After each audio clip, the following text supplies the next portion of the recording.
The Adam Griffiths honeymoon all but over as Ryan Fraser puts on a 30-minute masterclass to punish the Glory. Glory girls go down to Melbourne City as Stephen Peters loses his nut at the refs and the Kiwis set for the boot from the Australia Cup. Welcome to the Far Post Perth, powered by ID Athletic. Download the latest football catalogue at idathletic.com. And also Trio Homes. If you're looking to build, redesign or renovate, visit triohomes.com.au. Blayne Treadgold with you on this episode alongside me. Donna Giuffre is back and I think she's probably in a pretty good mood. I am. I'm in a very good mood. I wonder why. I wonder. We'll talk about it later. We will. We will. Jaxon Bassett's back with us. Missed a week, but yeah, very happy to be here. Yep, no, good stuff. And Renton. Yeah, part of the furniture now. What's going on? Nothing much. No. Just once again, bipolar teams, you know. I've got one team that wins, one team that shits the bed. So standard procedure, it seems. Oh, we'll get consistent. You can have two teams that shit the bed. Let's start. That was pretty good, wasn't it? It was really good. Let's start the only way we know how. Let's get into our good, our bad, and our ugly. Mrs. Giuffre, kick us off. I think my good is Juan Mata. I think he's just unbelievably just showing that class, and he's just a football genius. And it was quite funny. I was looking at his stats and he got as many assists in one game that he did all season with Western Sydney Wanderers. So you'd have to think what they did wrong over there when they had him. But he's just been unbelievable to watch, even just for neutrals, everyone watching him. Did he not celebrate in front of the referee after one of the goals you guys scored? Yes. Why? Oh, someone put it up on Twitter during the game. I didn't realise that was so controversial. Go looking for that.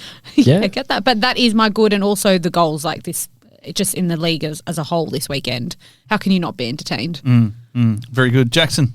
I reckon you might go down a similar path to what I'm going to go down, Blayne, because you've been a champion of MacArthur based on your preseason predictions, and that team for me is the box office Jets, and they're doing me proud at the moment. Up to second, 4 wins in a row. 3 of those on the road, unbeaten this year.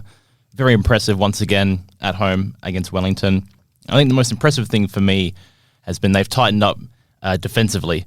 In the first 4 games of the year, they conceded multiple goals in each of them.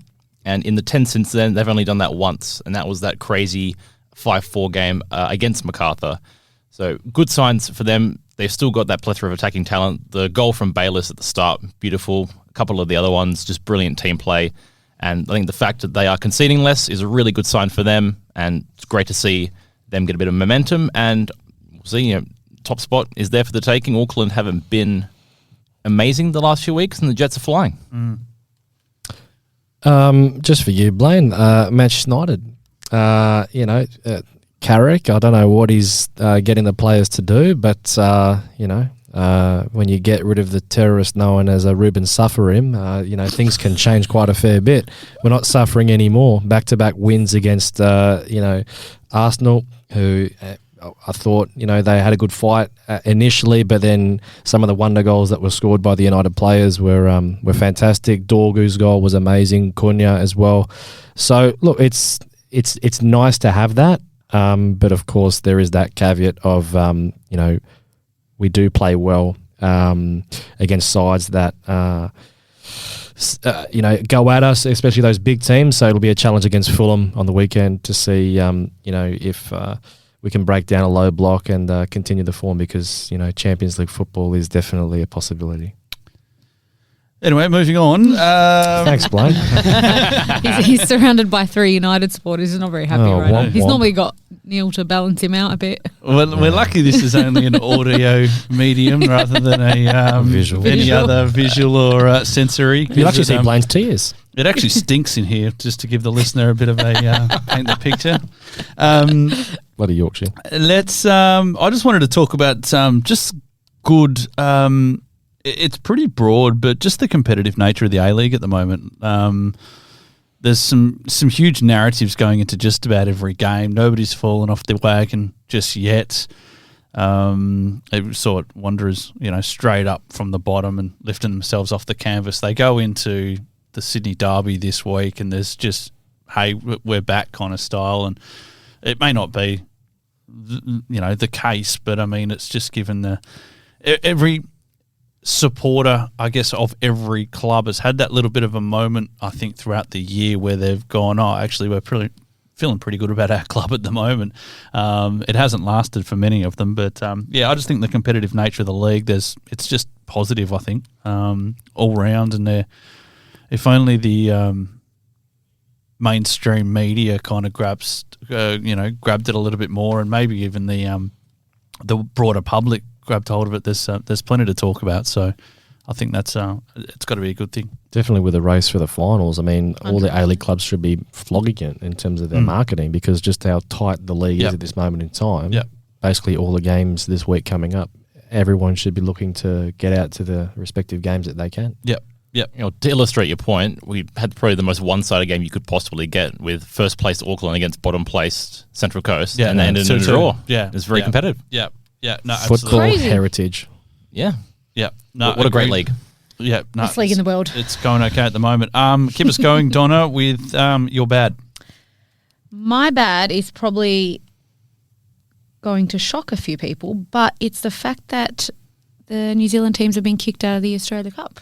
I can understand why, to make it more domestic, gives people more opportunity, but they're competing in the A-League with other, it's the same purpose. So I haven't read into it. I just heard that they've been removed. I don't know what Football Australia's reasoning is behind it. Is it because they want it to be more, is it AFC? Is that why? I have no idea. But I was quite shocked that they've removed them from the Australia Cup. But I'm assuming there's a good reason behind it, because Football Australia don't just make these things just on the whim. Yeah. Come on. But I'm sure there's something behind that. I just feel that they give something else to the cup, and I know a lot of Australian teams complained about having to travel there, and if they win, they don't get that spot, and it's taking a AFC spot off someone else. And I get all of that, but yeah, I would love to know what the reason is behind it. They don't actually take an AFC spot though. No. Well, that's what I'm saying. Who gets it? Who gets it then?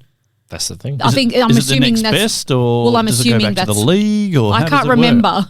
So that's what I'm saying. Is it because of that now let's just remove them, so there is no might be angst? playing a part. Yeah, it might play a part in it. I personally, I think probably the new CEO has gone, what's going on with you giving foreign teams that look at you're taking away opportunities. Like from the outside looking in, I reckon there's probably a little bit of what the hell's that all about? It could be that, but then also they're competing in the A-League. You could have the same argument, which is an Australian league. And is this just the first step? Correct. Is this what they're trying? Like, is there something behind it? I can't see it happening though. Not considering what's gone down with Auckland and how successful they've been. They'd be stupid to remove them from the A-League. I just think it'll be interesting to see how it all plays out. Yes. Because there's probably still a fair bit of water to go into. Because they're part of the Oceania, right? So is there some sort of competition similar to the Oz Cup there? Can they still? No, they've only got the IFC Pro League now, don't they? Yeah. Okay, so there we go. I'd love to know. Detrimental to them, because now the Australia Cup's a great chance for pre-season fixtures. So, and because they haven't got a similar competition back home, then that's. Here's one for you on the OFC. I'm going off on a little bit of a tangent now, but obviously the equivalent of their NPL side at Auckland will play in the OFC Pro League. Right. But should they win it, which the likelihood is they'll go pretty well, if they make the Club World Cup, those particular players won't go, and the first team at Auckland will go. Yeah, that's a bit of a head scratcher, that one. Okay. I didn't even know that was a thing. Yeah, neither did I. So the whole idea of the OFC Pro League is to have a proper, legitimate tournament around the whole of Oceania to go to the Club World Cup, as I understand it. But imagine you go all the way through that competition, you win it.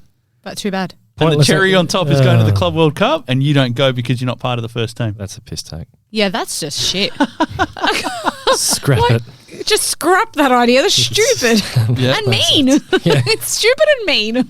So I'm just going to give you the report just back on the Australia Cup and the Kiwis missing out on that. This is from David Avina at Football 360. Wellington Phoenix and Auckland FC have not been included in the 2026 Australia Cup, one of the most significant changes to the competition, which launched in 2014, yada, yada, yada, yada. Football Australia has also scrapped the playoff between the bottom four A-League clubs, set for Darwin, for 2 round of 32 spots, with all 10 Australian A-League clubs now guaranteed entry for the competition. Jeez. There will also be direct qualification for the, in this case, South Melbourne, the winner of the 2025 Australian Championship.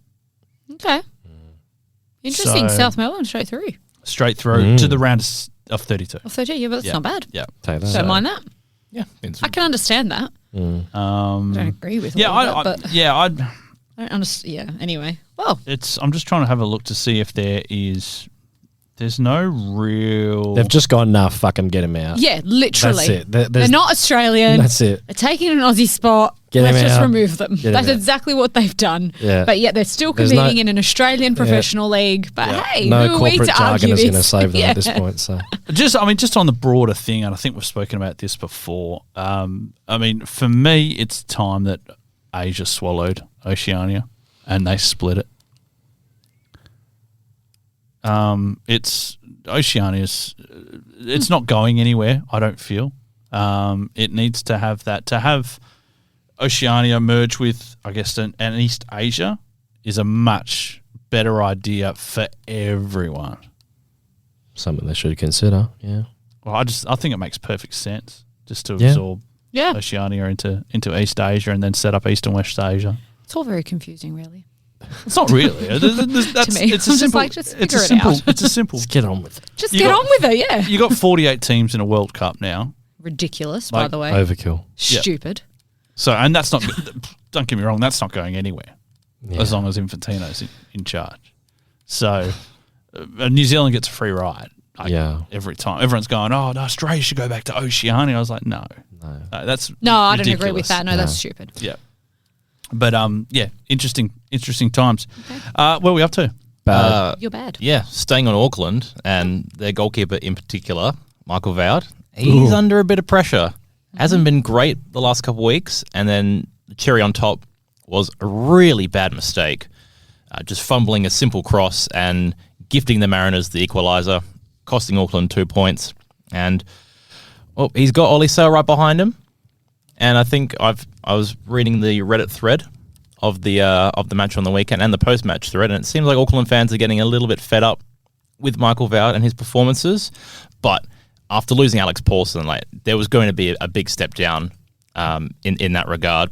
Yeah. They've still got a really good back four in front of them, and that's probably saving him a little bit. But their defence overall still not looking as good. Paulson kept 12 clean sheets last season. They've had 2 in the last 10, Auckland. Their attack, pretty good. They've been scoring goals consistently. That defence is what got them the premiership last season and was why they were so successful, especially at home. This season, they have lost a little bit of that solidity at the back. It's a weak spot for them, and they are vulnerable. I know they're still top, but teams behind them are chasing up, and they're catching pretty quickly. So it's a concern. And I know they've got the Glory this week, but some good players for the Glory. I wouldn't be surprised if we could pull off an upset.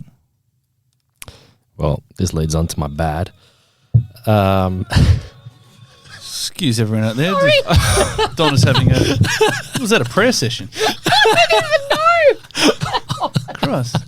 She tuned out already. Thanks, We Donna. got 15 minutes in, and she's going, "No, That's all right. I'm on Facebook for now." Yeah, Had enough of Looking yours. up the don't wanna hear his NBL point. results We're for the out. weekend, and then Oh this my song came God. on. I'm so sorry. Thanks for listening, Donna. Thank you. I heard all of it.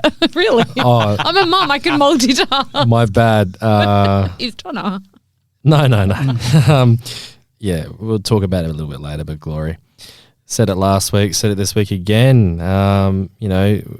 Another game where we've shat the bed, albeit this one we didn't go ahead. And again, from an attacking perspective, we didn't offer anywhere near enough throughout the whole game. And as has been suggested by some, following the game, the honeymoon period for Adam Griffiths at this point is at an end. 2 wins in the last 7 is concerning. So, look, he's got some games coming up which are far from easy, but will offer a little bit more of a legitimate litmus test to see, are we actually good enough to make the finals, or if we're just, getting high off our own farts and thinking that we're a little bit better than what we actually are. So I know that's a bit harsh, but, the results at the end of the day don't lie.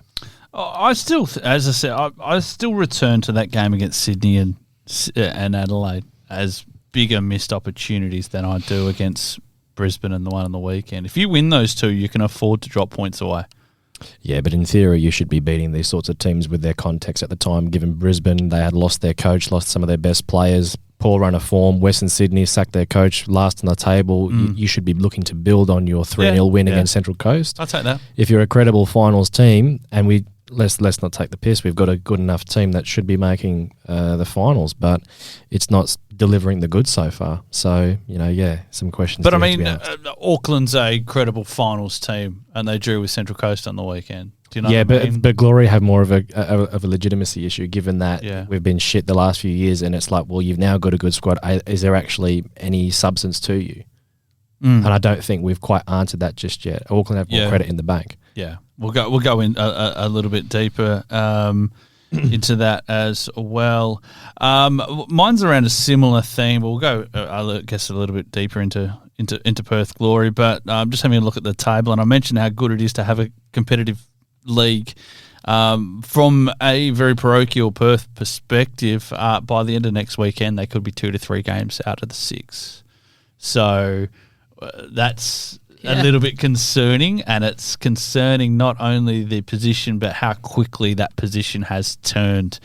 Look, I think we've got to be a little bit careful that we don't just get all Chicken Little about everything and the world's ending and that kind of thing, because we've got to remember where we came from at the start of the season as well.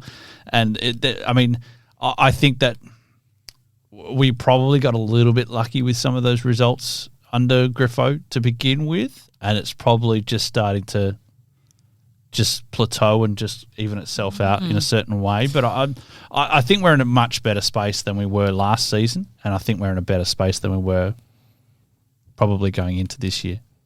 That's true, but the reality is at the end of the season we could still be at the bottom of the table. That's how close the league is. And like I said, all it takes is a couple of weeks, a couple of results for you to either make big leaps or drop very, very quickly. Yep. And that's the situation we face at the moment. A couple of bad results and now sitting down the bottom. And if that continues, then it's going to be very hard to claw that back. Yep. Donna, ugly. The VAR. It's been driving for one me game crazy. Or for just for a 4-0 win, you're upset about it. I know. Bloody. I'm just never happy. No, as a whole, the consistency with the VAR across the league. I'm not just talking about a victory game.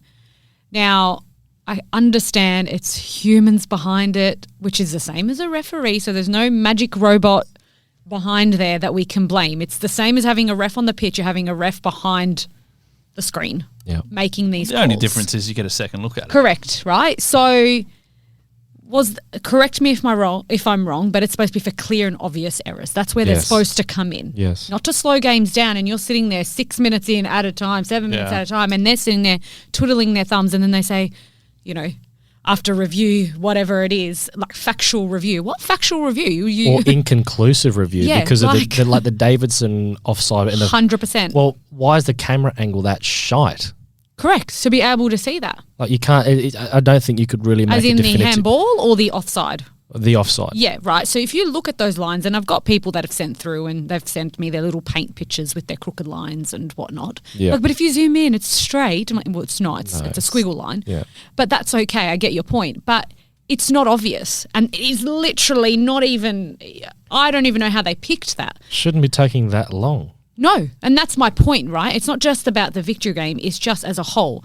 And then you've got, you're slowing down games, and then there's different outcomes for identical things that happen across the league in a different game. Yeah. And then we come back and argue that point. So that's just my issue.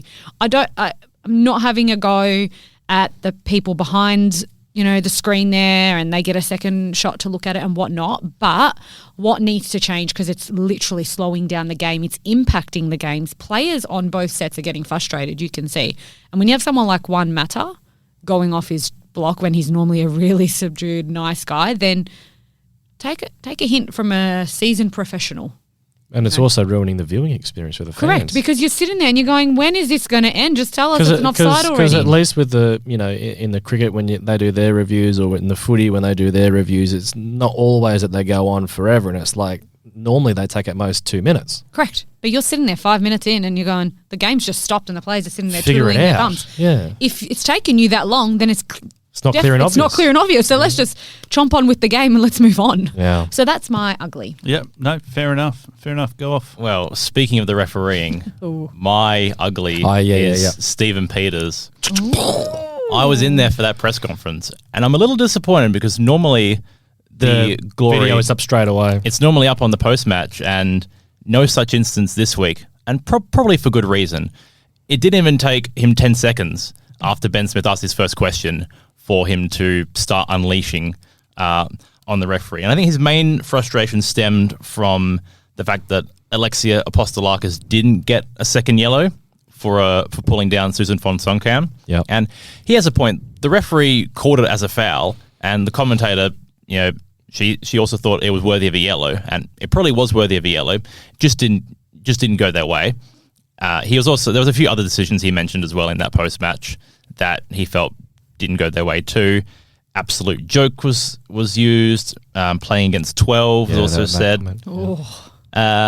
Unfortunately, I think it detracts from what was a pretty poor performance overall from the women's side. And I know he did mention in that press conference about not wanting to use the refereeing as an excuse. But when you go on a 3 or 4 minute spiel about it, then it kind of detracts from that point. Well, when's the last time that we beat Melbourne City?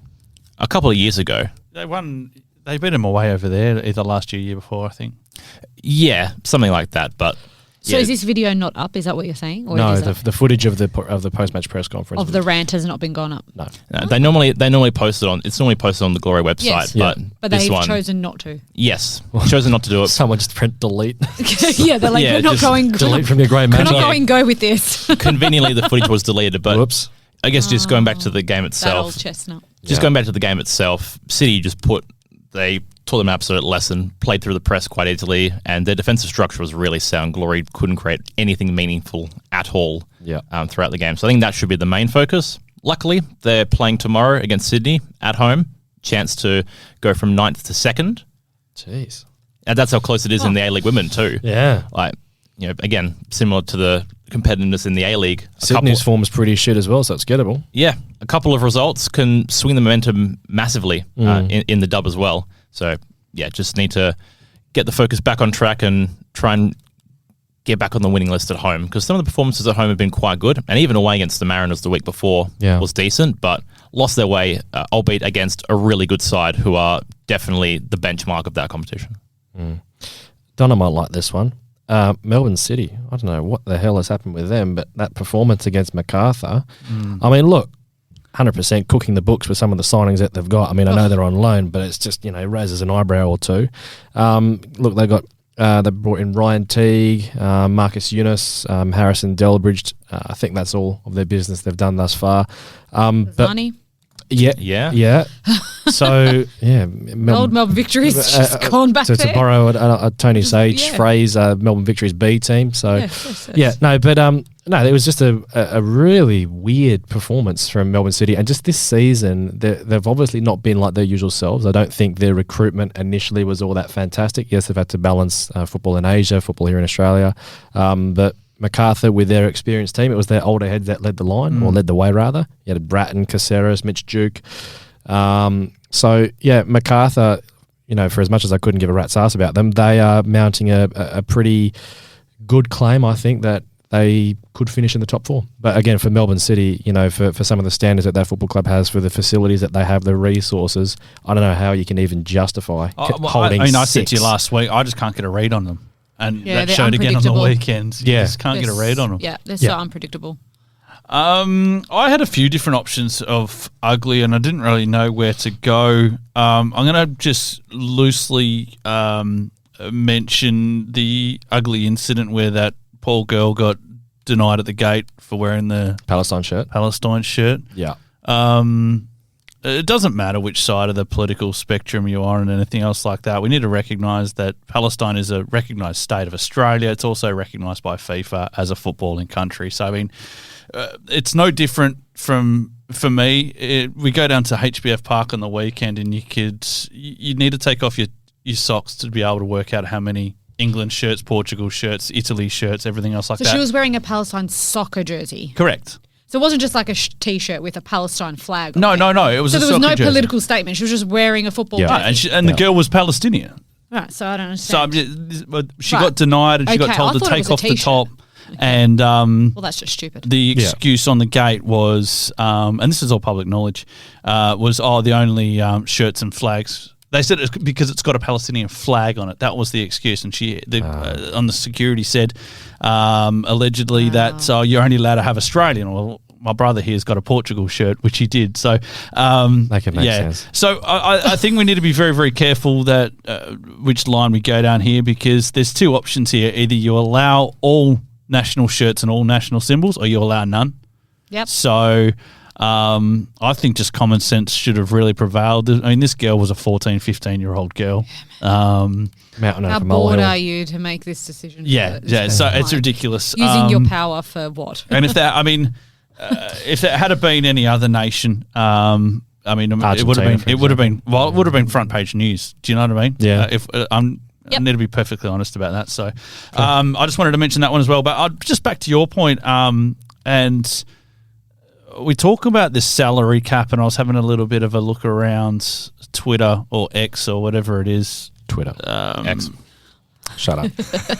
Whichever one you want to go for. But unfortunately, the days of your Archie Thompsons and your Jamie Harnwells and your guys that have played 200 to 300 games for one club, those days are done. Gone. Yep. Unfortunately. And that purely comes down to the salary cap. I was amazed how easily guys like Ryan Teague just came straight back into Melbourne City. They've got some marquee spots available. Cooking the books. Well, I was just. So was I. I was like, how are you all fitting in? And Azani. No, as well. but not even that. But I mean, There's no loyalty in football there's anymore. no is there? loyalty to that anyone. too, yeah. Like you're talking about the rival of your club that gave you your professional start. Yeah. In a lot of these different cases, and the fact that you're just going to go there like that. Like on that, the loyalty, it happens even at a local level. You know, I was part of trials for MPL squads, and you've got parents in there going, yeah, we're just at XYZ club. We're going to come to this club now. And they're all paying $400 or $500 deposits to secure a spot, to trial. There's zero loyalty. They just don't care. But that's going to be partly a cultural thing, though, because there's not as much tribalism in Australia as there is in, let's say, Europe or South America. I don't know. It happens in the A-League too now. There's just no loyalty to it.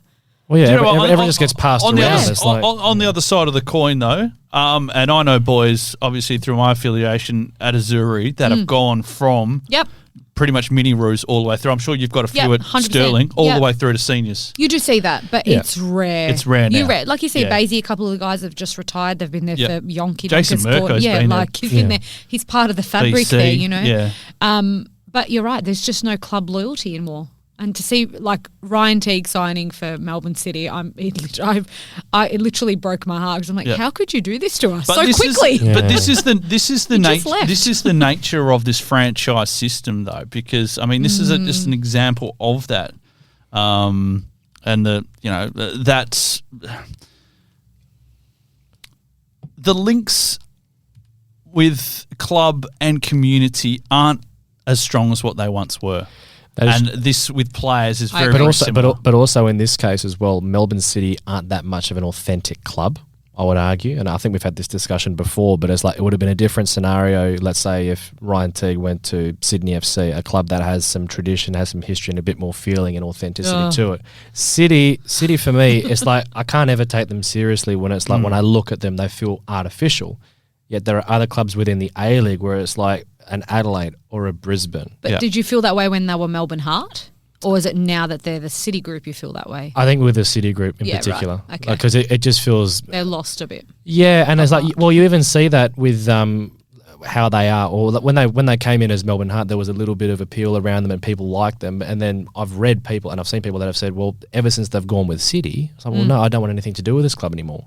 Yeah, right. So it's an interesting point. Well, the numbers don't lie. Yeah. Well, the numbers don't lie. The interest doesn't lie. I mean, you would have thought with how successful City have been and with the facilities that they have, the resources they have, that they should be one of the biggest clubs. Yet people are like, City. Yeah. Different conversation if it's a Sydney or Melbourne Victory that are doing well. Yep. So I get what you're saying, but they're still cut from the same cloth. They're still a franchise. yeah, of course. Do you know what I mean? Yeah, That's the model. Yeah. Whether we like it or not, it's a lift and shift franchise system. That's just the way it works. 100%. It's the same as it literally is like as much as South Melbourne Mike and these kind of guys go on about it literally. He's gonna love the shout out. No, but like they literally have a point. No, they do. It's not community based. It's not membership based. You're not a member. We've got to remember is that you don't buy a membership. You buy a season ticket. That's it. You don't have any voting rights. Yeah. It's not a club-based system. It's not an incorporated club. Yeah. No, you're not wrong. So, this you're is... basically buying a seat to a game. Correct. That's all you get. And you're a customer. Yep. There's no attachment beyond that. Yeah. That's just the lay of the land. And, I've gone backwards and forwards with many people over the years, but, I mean, that's the reality at the end of the day. But, so that's where we find ourselves. All right, I think we're done, are we? Yeah, unless Donna has another song to play on her phone. Yeah. No more church hymns. No. I don't even know what that was. Was that a church hymn? No, I don't know. It was like a real Pull it out. highlight. We'll take it to the break. Wow. We'll be back after this for the second part of the Far Post Perth podcast. Tired of the same old cookie-cutter home designs? Dreaming of a space that truly reflects you? Then it's time to talk to the team at Trio Homes. Whether you're looking to build your dream home, redesign your current space, or simply renovate, Trio Homes is committed to unique designs, local personalised service and quality workmanship. And with former Perth Glory star Dino Giuffre at the helm, you'll know you're getting passion and dedication built into every project. Discover the difference with Trio Homes. Visit triohomes.com.au. What a run! This could be the one! It's in! That's what it's all about! And when it comes to sports gear that helps you perform your best, ID Athletic has the winning formula. From grassroots clubs to elite athletes, ID Athletic provides high-quality sporting apparel, screen printing, embroidery, and made-to-order promotional products. Proud sponsors of the Far Post Perth and passionate supporters of WA community sport. Visit ID Athletic at 84 Howe Street, Osborne Park, or online at idathletic.com. ID Athletic. Build your identity. Welcome back to the Far Post, Perth. Blayne Treadgold, Donna Giuffre and her church hymns. We've got Jaxon, Bassett and James Renton. Guys, I need to give you a little bit of a confession. I saw pretty much nothing. I saw a bit of the second half of the Glory game on the weekend. I was just that busy. I had that much going on between Didn't work want to watch and, the franchise. and the little one. Yeah, McFranchise, you mean. I was there to do my manual crowd count. Thanks, Renton. There was 20 people there. Yeah.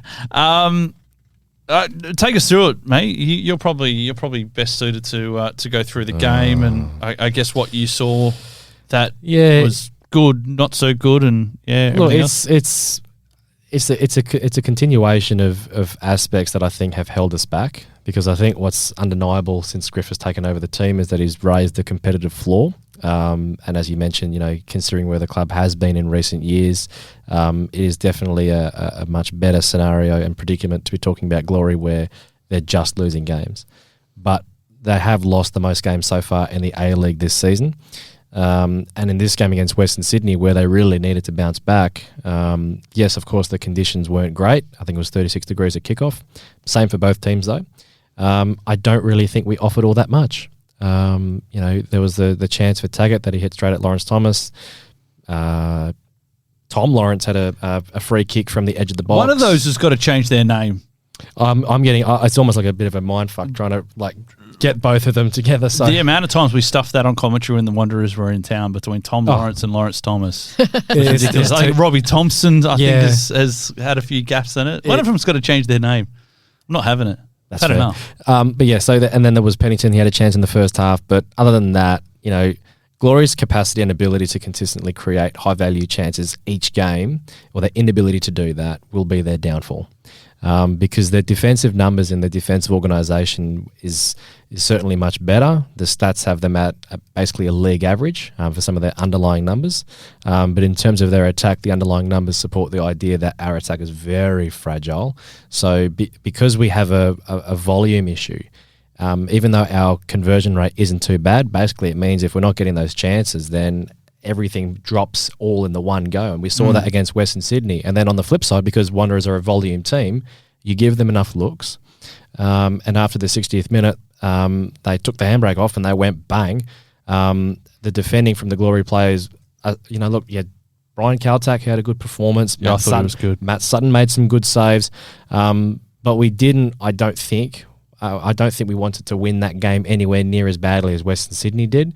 And then when you have someone like Ryan Fraser that you can bring on off the bench, he showed that he's got a bit of quality with that shot that was saved in the top corner by Matt Sutton. And then the defending for the goal, it was almost identical to the goal that we conceded against Melbourne Victory, where Nishan Velupillay was basically at the top of the box. No one was near him or able to close him down quickly. Same with Ryan Fraser. Ball gets punched out by Matt Sutton and Fraser volleys at home. And look, I think, as I was kind of alluding to before about Griff, I'm not saying he's not the guy or sack him. That's not the argument. The question is, given he's on a short-term contract till the end of the season, he's demonstrated that he can raise the team's floor, but can he raise the team's ceiling? I'm not quite sure that we've seen enough evidence to suggest that just yet. Yeah, interesting. See, the parts that I saw, and as I admit, they were few and far between, Jaxon, I thought that Perth could have put that game to bed. I thought there was a moment there, and I think I actually tweeted something. If Perth doesn't put this game to bed, it's going to come back and bite them, and it absolutely did, because it was during a period where they were all over them. I think it was the start of the second half. They had numerous chances. I think Taggart was linking up well. I think there was a couple of opportunities. I think it was late on in the first. I think it was the Pennington. Sorry, it was Taggart, Lawrence, Pennington. All within about 10 minutes. Yeah, I mean, I think it was just a matter of just not taking your chances. You're not going to get as many chances away as you are at home, and I just don't think that they took their chances when they arrived. Yeah, it's true. And funnily enough, we had a similar thing against the Mariners. I know we won 3-0, but in that first half, it was lucky we got the second goal right before half time, because we probably could have been 4 or 5 up at that point. I think the last half hour was the main point of concern for me. Because at that point, the game is still in the balance at 0-0, and it was very disappointing that we got outplayed so much. Those subs turned that game. That was. I mean, I know it's not revolutionary or anything like that, but the subs that Van Egmond made, I mean, they were a totally different side. Something else as well, though. Van Egmond changed the shape of the Wanderers. Yeah, so instead of playing with 2 in midfield and 2 up top, they played with 3 in midfield and 3 up top. Yeah, okay. And so what that did was it meant that the Glory were getting, their midfield was getting pulled all over the place in a similar fashion to when we played Sydney and Adelaide in those 2 home games in December. Yeah. They both had 3 in midfield. We couldn't really deal with it. Yeah. And that was allowing people like Thurgate, or at the time Aidan Hammond, to be in space and get chances, and we just couldn't defend that overload in midfield, and we also couldn't build through it. So, I just think for Griff, again, we need to be seeing more in terms of evolution. Of course, we need to see more consistent performances from the players and of a higher level that we know and we think they can play at. But yeah, no doubt that was a very concerning performance against Western Sydney, particularly with the run of games that we've got coming up. I said it last week. I think we're desperate to change something up, and I think that needs to be Pennington needs to move into a central position. I think it has to happen. How they do it and what that looks like, I'm not exactly sure. Does Osler come out? I'm not exactly sure what that looks like, but I think Pennington, we lose just that combative kind of nature when he's so far wide. He does drift. You have no outlet. That's the thing. There was no opportunity for either Pennington or Sutton to get high and wide. If you compare the average positions of the fullbacks, for example. I get that, but if you've got Pennington kind of sitting in behind Lawrence and Taggart, then Lawrence doesn't have to drop into that 10. He's a finisher. Yeah. Yeah, but just in terms of how it all works, in Yeah. terms of a midfield Yeah. structure, do you have Bozanovsky sit and then you have... Yeah, know, I your think you have Pennington, Diabru. I think you've actually... Do you pay like almost a diamond mid? You lose your width. potentially, yeah. You lose your width, or do you play kind of that false 5 at the back with your 6 drop, push your fullbacks up? We probably should, because I think we've been too cautious with possession. And if you don't put your players high enough and ask questions of the opposition, then how are you going to manipulate their shape? We really only did it a couple times. Yeah. More often than not, you would see Caltac and Sutton and Wooten. They'd want to initiate some combination play, but then it's like, well, there's no real movement. Caltac a number of times in the first half went, well, shit, I've just got to go long to Trent Osler. So we need to have more ideas. And I'm being harsher on Griff because he said, 1, he wants to be a possession-oriented coach. 2, he said we're doing the 80-20 rule, which means we're focusing 80% of ourselves and 20% on the opposition. 3, the coaches that he mentioned as influencers were all forward-thinking, proactive coaches. We are playing a very reactive game style. So I think until we can start to see what his idealised view of football is, there are always going to be those questions about, again, can he raise the ceiling of this team? Are the players and the manager able to be... I've completely lost my train of thought. A variation of those Are teams Are they versatile enough to be able to play different systems? Because even with the subs, most of them were pretty much like for like. Kolikovsky on for Pennington. He's playing out wide. Take it on for Kucharski. Despotovsky on for Osler. Yeah. And we're not really changing the shape at all. It's not like what the Wanderers did, like you were saying. So Yeah. it'd be nice if we could change the diamond, because I think we got enough talented midfielders to be able to play 3 or 4 technically if it is a diamond. But are we good enough to be able to switch in game or play different systems depending on the opponent? Well, we've just got to be a bit more adventurous when we have the ball. So you could have a scenario, for example, where let's say you had Bozanovsky and GD Abreu or Will Freeney as your midfield too. You could have a scenario where one of the midfielders drops in when we have the ball next to the centre backs. Yeah, correct. And then you have the other midfielder that's a little bit higher. And then fuck it, just send. That's what Brisbane did last week. Just send everyone forward. Have that overload on the last line. Yep. Ask questions, because Yep. those players are going to have to drop back. We can pin them in, get a bit more territory. So, yeah. Was it? I'm just looking at FotMob in front of me. They've got him listed as a 4-2-3-1. Is that? It wasn't just a flat 4-4-2. Lawrence has typically been playing as that second As kind a of second. striker. Yeah, that's what I thought. With But the last year with Pearman as well. He was Sorry? great. Pearman last year kind of did the same thing. Yeah, he kind did, of yes. second Yeah. striker, dropping in, to complement the midfielders. Yeah, but I think Lawrence needs a bit more help. I think there's too many times where Lawrence looks to his left and looks to his right. There's and he no goes, one there. "Shit." And that's where I think that Pennington needs to come centrally. And also Sam Sutton needs to get a lot higher up the pitch. Yeah.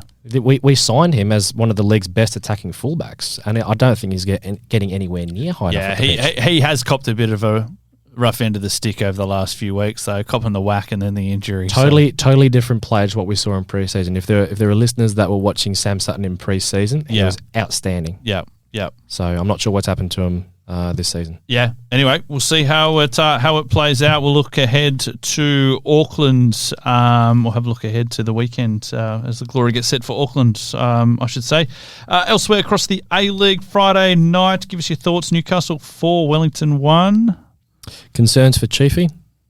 We say that every week. I know. He's doing cartwheels on that tightrope, if you like. But well done, Newcastle. I love how they attack. Goddamn Jets. Yeah, bastards. But, Yeah. No, fair enough. Saturday, Auckland 2, Central Coast 2. Didn't see this one. No. It just goes to show the league how tight it is that Auckland have drawn against the bottom It does, of the league. but Auckland have not been looking anywhere near that ruthless side that we're accustomed to last season. As Jaxon was mentioning, they've been conceding a few more goals. Yep. Yes, they might be scoring a little bit more, but There's chinks They're in the not as armour, tight. definitely. Oh, yeah. Mm-hmm. Yeah. Brisbane 2, Adelaide 3. Can we- I put something out that after this result that you just can't pick this league at the moment. can we sign their that young striker that Adelaide have got? Brody Burkett. Yeah, Brody Burkett. Where was he from? Yeah. Their academy. So that was his second game. Got their hat trick. Took all of his goals exceptionally well. Yeah. Loved his movement in the box. Bit of a character as well. I think he took his shirt off for his third goal. As And you do. Justice Jam on toast for Brisbane, you cheats. That's for last week, bastards. So I hope you guys finished last. Sorry, I'm very petty. So the ultimate Aussie larrikin kind of figure with the mullet, and Love it. It was a perfect hat trick as well. Not Left foot, the right foot mullet. header. Is that right? Yeah. Top man. A mullet. It's called Brody. Like that is Brody. it's a bogan striker right I there. hate mullets. Mate, the VB, the I Chocky really Milk hate Chico roll. mine. Standard procedure. That's Adelaide's new number 9 right there. I love a Mate. Chico roll. What is a Chico roll? A Chico roll? Are you from Melbourne? Wow. What is it? It's like a Deep fried. It's almost like you a. lost The me. best way to Spring roll. describe Kind it of is like- like a spring kind roll. of like a spring roll, but it's like deep fried. It's got veggies and like The spring rolls are deep muck. fried. Yeah, Yeah, yeah, but it's not same, but more it's deep fried. thicker. Yeah. It's kind of. Like a corn dog. Is that what a corn dog is? I don't I know. wouldn't think so. Victorians Corn- are weird. They can't wear Sorry, anything. mate. I don't eat fried food. Ugh. Okay. A Chico roll. I'm going to Google this. Fair enough. You don't know what a Chico I'll roll just make is. sure there's no background music. Remember the on. you guys are too young to remember, but going into the as a young boy going into the fish and chip shop was pretty good because all the they had all the skimpy girls doing the promo for on the posters for At Chico fish and rolls. chip shops. No, they'd have like the Chico roll and it had like a skimpy. Yeah, but at a fish and chip shop. Yeah, literally, like they were everywhere. You yeah. could get them at your deli. You could get them at the I supermarket. don't think little old me Before our would have time. seen that. Yeah. Yeah. I'm talking about Before our time. in the 90s, in the Oh, 80s, I I was in well prim- before our time. We were I was in not primary born then. school still, mate. the good old days. We were in primary Before school. Good old days of primary school. James wasn't before born. you all gone all Jaxon was not born. before you all went woke. Wow. Oof. This turned Jeez. quick. I'm going to stop yelling at the cloud. What game were we up to? We're up to MacArthur. MacArthur. Oh, Yeah, MacArthur 6, get it. They won. Melbourne City 2. That's just a We demolition. spoke about that a little bit earlier Did you on. see just Dukey good, score? Get on the board. Yeah. Mitch Duke. And Sawyer with his Yeah. another great Class. celebration from Yeah, Harrison no, Sawyer. he's all right, isn't he? I don't mind him. He's put out some belter celebrations Yeah. this season. Yeah, Yeah. no, He's a fair character. play. Needs to cut the gimmick down a little bit. Wanderers Nah, 1, keep Perth 0, as mentioned. And Donna, give us your thoughts. Melbourne victory for Sydney FC 3. Should have been 7. Sydney, it was 0, sorry. It was 4. Yeah, it was 4-0, 0-0. wasn't it? I They had 3. they had a goal scratched out too. They did.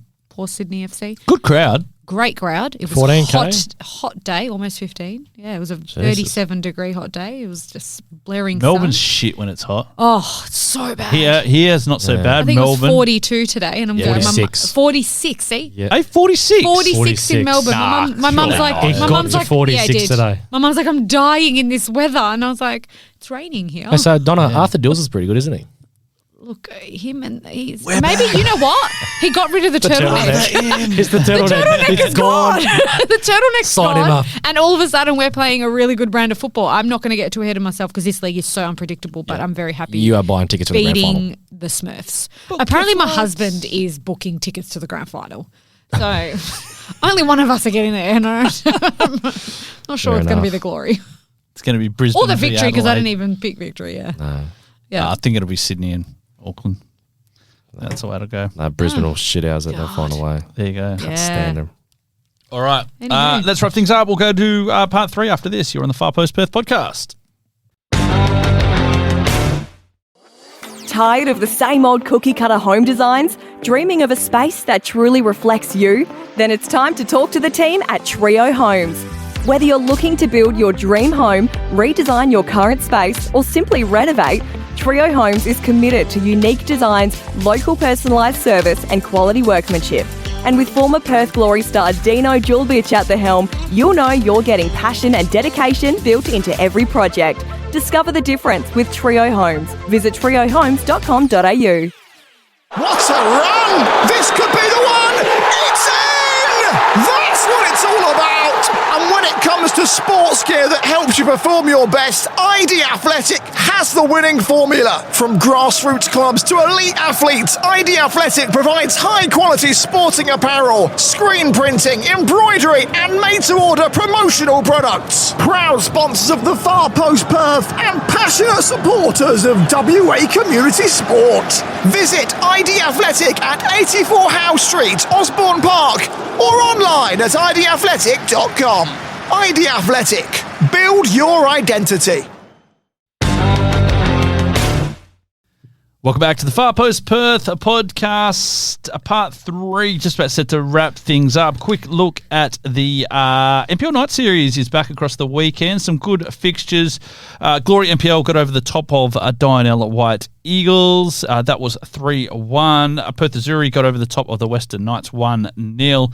Armidale went down to Perth Red Star 2-1. Bayswater City drew 2-2 with Fremantle City. Balcatta beat Sorrento 2-1, and Olympic Kingsway, I should say, beat Stirling Macedonia 4-3. What happened, Donna? It's a great cracking game. It was good, 4-3. It was a really good game. Great goals by both sets of teams. Quite a few yellow cards and good free kick. Who did? Great free kick for Callum McKenzie. There was two, wasn't there? There was Yep. he hit one, and the big fella Boland hit one too, didn't he? Yeah. Cracking goal. Yep. Cracking goals across, yeah. Looking forward to that. I think the State League State League Night Series begins this week. Some good fixtures. I'm not going to go through all of them, but got to shout out North Beach. North Beach, you are up against Balga. Balga beat Dianella a couple of weeks ago, so I think you're in strife. In a friendly we'll there. Just having a look at the this is all over the shop. Round 2, there we go.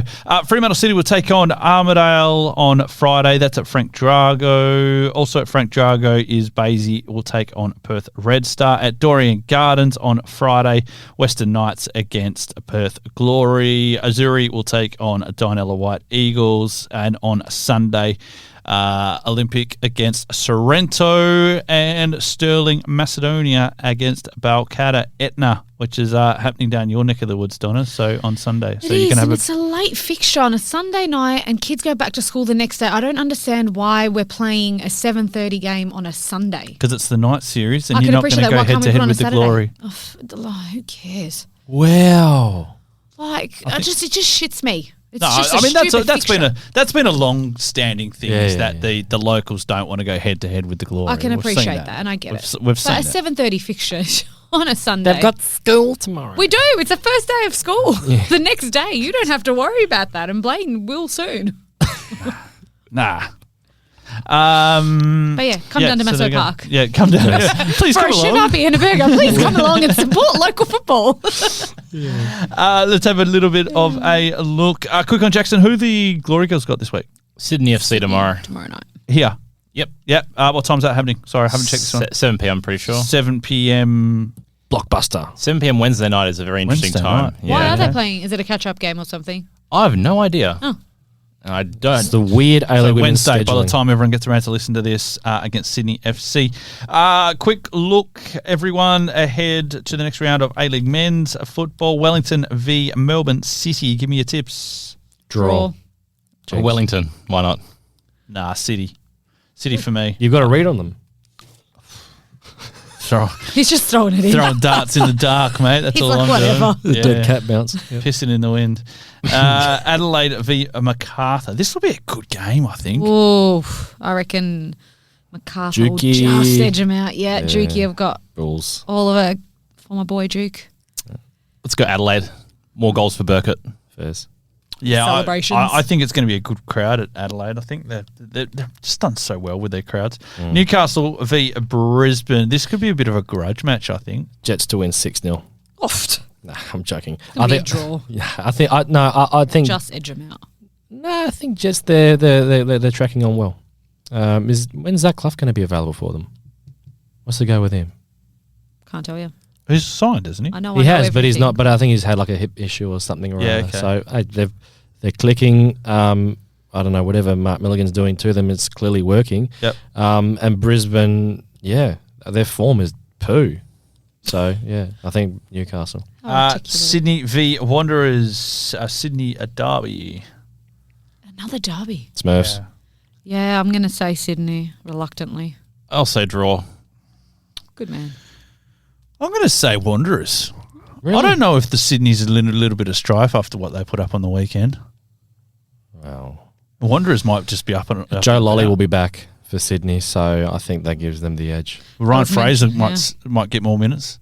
So I guess that's your He might, but it depends if Sydney give Ryan Fraser the luxury of space that Perth Glory did. Tisserand went off with stress fractures to the ankle or something like that. Grant was concussed, I think, so he won't play. So they're without both their centre halves. Lolly, he'll find a way. I just think he will. What, to play at centre half? No. to win the game for Sydney. All right, no, I think Wanderers are going to do it. Perth v Auckland. Auckland 2-0. Yeah, I'm going to go with Auckland. Sorry. I'll be more optimistic and say a draw. Say a win, Blayne. Well, I'm saying I'm go against us all again. I'm leaning a draw to a win for Perth. I hope so. I hope so too. Thanks, Donna. My pleasure. What time's it's a 6:45 game? 6:45. Yeah, Saturday. same So again. it'd be 11:45 over in Auckland. Yeah. I guess at that time, that might be a factor. Yeah. We beat them here last year. Depends if we come out of the blocks all guns blazing and kick the shit out of them in the first 5-10 minutes, and can ideally have a few of our guns back this week. Amos and Lockie Wales. Do you know what though? And this is what I was just looking at. Saturday's going to be a stinking hot one. It's 36 degrees during the day. Yeah, but what's it at 6:45? It'll still be around 30. It'll still be about probably. 30 degrees. That'll be okay. So, I'm just saying it's still warm. Auckland could park a bus and we wouldn't break it down. That would be my concern. Just a few long shots, test the keeper, put him under pressure. Who's going to have the long shot? Aside from Tom Lawrence. Aside from Tom. Yeah, I think Griffiths, if you're listening, just pull Pennington into the mid, please, mate. And Pennington, but there's a story. But Pennington said he loves playing at the wing, though. I know, but I don't think that's his best position. It's not. I'm going to go and give tactical advice to Griffiths and the team. Does he play in a midfield too, Sure, he's or gonna does he listen to me. join Bosnowski and Diabra? and Do make a three, man, Griff. Come on, just spice it up a little bit. Make the boys happy, Griffin. Do what they tell you Or to go do. fuck off. I'm the lion. Yeah, just go. Leave me alone. And on victory. Sunday, we have Central Coast v Victory. Go the Coasties. Victories. Victory. Yeah. Yeah, victory. No, Sadly. yeah. Is your Japanese striker going to be available? I believe so. He played in the MPL team on the weekend, and so I think he will be. Wow. The Moneyball signing. Moneyball signing. ACL first minute. No, I shouldn't say that. But yeah. Oh, that's harsh. Knock on wood. Well, there we go. Any other final thoughts, burning questions? What do you want to try and find out? Will between the now real and next Perth week? Glory please stand up? Now that we've got Settle a down, bit. Stan. No, because look, we've got some big games coming up. Yep. Against finals teams. So, we've shut the bed one too many times, and we can't afford to have that gap in terms of points between us and a spot in the top six. Yep. Lengthen any further. Look, Auckland, their form is patchy. I think it's one win in their last 5. So, yeah. Certainly, it'll be a great challenge for the players, and hopefully they can respond to it. Yeah, I think they're gettable. I think Auckland are definitely gettable. So, yeah. Depends if we're ready to go at them or not, because we've had gettable teams come to HBF and it's like, oh yeah, no, we're all right. We're not gonna go for the kill. Just before we sign off, just a bit of news coming through that former A-League coach Rado Vidosic has unfortunately passed away over the last, Donna, when did we get that news through? Over the last little while? Yeah, today Dario recording this posted on Tuesday. So, huge contributor to Australian football across the years, and obviously Very, very sad. father of Dario Vidosic, former A-League player as well. So, thoughts go out to everyone affected by his passing, and wishing the Vidosic family all the best. Thank you, James Renton, Jaxon, Bassett, and Donna Giuffre. Big thank you to Trio Homes and, of course, ID Athletic. Don't forget to let everyone know about the Far Post Perth podcast, available now on Spotify, on Apple and YouTube Music, and we'll see you next Tuesday for more. You've been on the Far Post Perth podcast.